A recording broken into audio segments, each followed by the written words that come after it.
Hello, അപ്പോൾ എല്ലാവർക്കും സുഖമല്ലേ? അപ്പോൾ ഇന്ന് എനിക്ക് ഇഷ്ടപ്പെട്ട ഒരാളെക്കുറിച്ച് സംസാരിക്കാമെന്ന് വിചാരിച്ചു കേട്ടോ.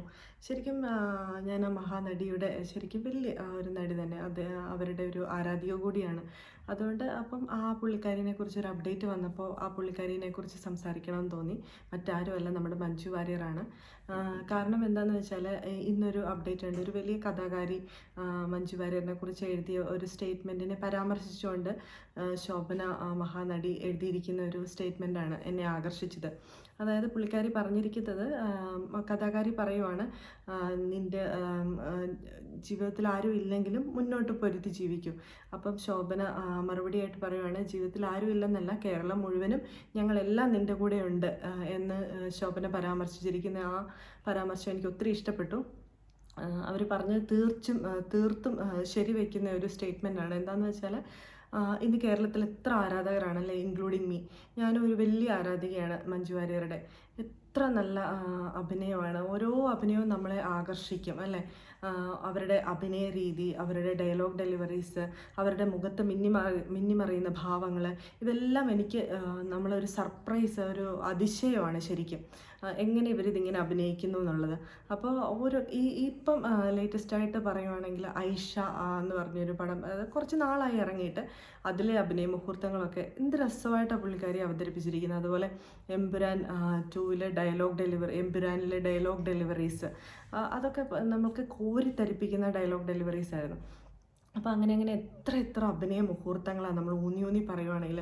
അഭിനയം മാത്രമല്ല, പുള്ളിക്കാരിയുടെ എല്ലാം നമുക്കൊരു പാഠം തരുന്നു. നമ്മളെല്ലാ വനിതകൾക്കും അല്ല, കേരളത്തിലല്ല, ലോകത്തിന് മുഴുവൻ ശരിക്കും മാതൃകയാകാൻ പറ്റിയ ഒരു സ്ത്രീയാണ്. അവർ എല്ലാത്തിലും അവർ ശരിക്കും പറഞ്ഞാൽ അവരുടെ പേഴ്സണൽ ലൈഫ് അവർക്കൊരു പരാജയമാണെങ്കിലും ഈ പരാജയങ്ങളിൽ നിന്നെല്ലാം അവർ ഉയർത്തെഴുന്നേറ്റ് അവർ നല്ലൊരു വിജയത്തിലേക്ക് വന്നല്ലേ.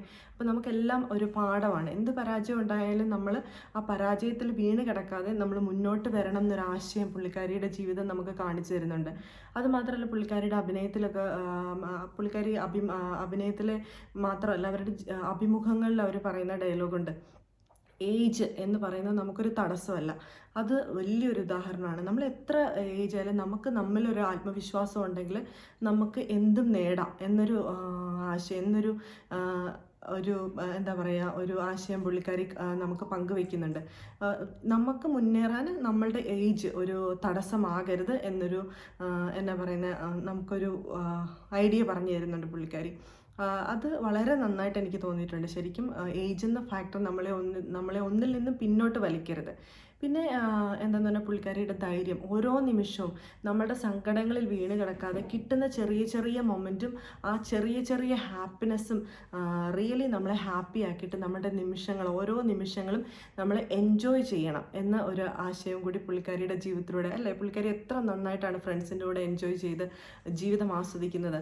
അപ്പോൾ ആ പുള്ളിക്കാരിയുടെ ദുഃഖങ്ങളിലോ അല്ലെങ്കിൽ പുള്ളിക്കാരിയുടെ ദുഃഖത്തിനെ കുറിച്ച് ആലോചിച്ചിരുന്നാൽ ആ ഒരു ഡിപ്രഷനിലേക്ക് പോകും. അതൊന്നുമില്ല, നമുക്ക് കിട്ടുന്ന ചെറിയ നിമിഷങ്ങളെ പോലും നമ്മളൊരു ആഘോഷമാക്കണം എന്നൊരാശയം കൂടി നമുക്ക് തരുന്നുണ്ട്. അപ്പോൾ എന്തെല്ലാം ആ സ്ത്രീയിൽ നിന്ന് നമുക്ക് പഠിക്കാനുണ്ട്. സ്ത്രീ എന്നുള്ള നടി, പ്രമുഖയായ വ്യക്തി, എന്തെല്ലാം കാര്യങ്ങൾ അവരുടെ ഒരു അഭിമുഖം നമുക്ക് കണ്ടാൽ തന്നെ അറിയാം. ഓരോരോ വാക്കുകളും പുള്ളിക്കാരി പറയുന്നത് എനിക്ക് ഒത്തിരി ആകർഷിച്ചിട്ടുണ്ട് എന്നെ, പുള്ളിക്കാരിയുടെ വാക്കുകൾ. അപ്പോൾ ഇനിയും പുള്ളിക്കാരിക്ക് മുന്നോട്ട് പോകാൻ ദൈവം അനുഗ്രഹിക്കട്ടെ. എന്താണെന്ന് വെച്ചാൽ, എന്നെ സംബന്ധിച്ചിടത്തോളം ശരിക്കും ഞാൻ പുള്ളിക്കാരിയുടെ ഒരു ആരാധികയാണ്. എത്ര പറഞ്ഞാലും മതി വരത്തില്ല, അത്രത്തോളം എനിക്ക് പുള്ളിക്കാരിനെ ഇഷ്ടമാണ്. അതുപോലെ കേരളത്തിലെ ഒത്തിരി ജനങ്ങൾ പുള്ളിക്കാരിനെ ഇഷ്ടപ്പെടുന്നുണ്ടല്ലേ. അപ്പം ഒരിക്കലും പുള്ളിക്കാരി ഒറ്റയ്ക്കല്ല, ഞങ്ങളെല്ലാവരും നിങ്ങളുടെ കൂടെയുണ്ട്. അത് എല്ലാവർക്കും അറിയാവുന്നൊരു കാര്യമാണ്.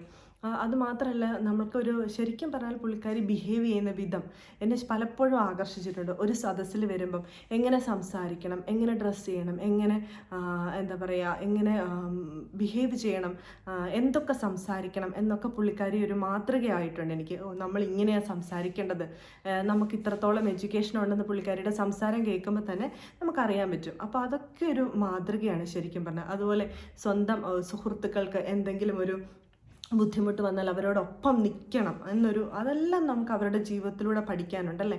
അപ്പോൾ എന്തെല്ലാമാണ് ആ വനിതയിൽ നിന്ന് നമുക്ക് പഠിക്കാനുള്ളത്. അപ്പം എപ്പോഴും നിങ്ങൾക്ക് വേണ്ടി ഞങ്ങൾ എല്ലാവരും പ്രാർത്ഥിക്കുന്നു. അതുപോലെ ശോഭന, ഉർവശിയൊക്കെ അവരെ പുകഴ്ത്തി പറഞ്ഞിട്ടുണ്ട്. പുകഴ്ത്തി എന്ന് പറഞ്ഞാൽ അവരോടൊപ്പം അല്ലെ, അവർ വലിയ വലിയ നടികളാണ്, എത്ര വർഷമായി ഫിലിമിലുള്ള ആൾക്കാരാണ്. അപ്പോൾ അവർക്ക് പോലും മഞ്ജു വാര്യറിനെ സപ്പോർട്ട് അല്ലെങ്കിൽ മഞ്ജു വാര്യറിനെ കുറിച്ച് പറയുമ്പോൾ ഒരു 100 കാര്യങ്ങൾ അവർ വാചാല ആവാറുണ്ട് അവരെല്ലാം. അപ്പോൾ അത്രത്തോളം എല്ലാവരും ഇഷ്ടപ്പെടുന്നു ആ നടീനെ. അതുപോലെ കേരളത്തിലെ ഒരു ഭൂരിപക്ഷം ജനങ്ങളും നിങ്ങളെ ഇഷ്ടപ്പെടുന്നു.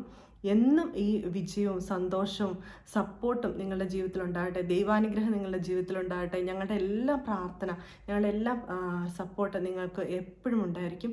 ഇനിയും 1000 പടങ്ങളിൽ 1000 ഫിലിമിൽ അഭിനയിക്കാൻ കഴിയട്ടെ. ആ ഫിലിമൊക്കെ കണ്ട് ഞങ്ങൾക്ക് സന്തോഷിക്കാൻ സാധിക്കട്ടെ. അപ്പോൾ ഒരു 100 വിജയങ്ങൾ, 1000 വിജയങ്ങൾ നിങ്ങളുടെ ജീവിതത്തെ തേടി വരട്ടെ. എല്ലാത്തിനും ഞങ്ങളുടെ പ്രാർത്ഥനയും സപ്പോർട്ടും നിങ്ങളുടെ ഒപ്പം ഉണ്ട്. അപ്പോൾ all the best. Love you Manju Warrier. Thank you.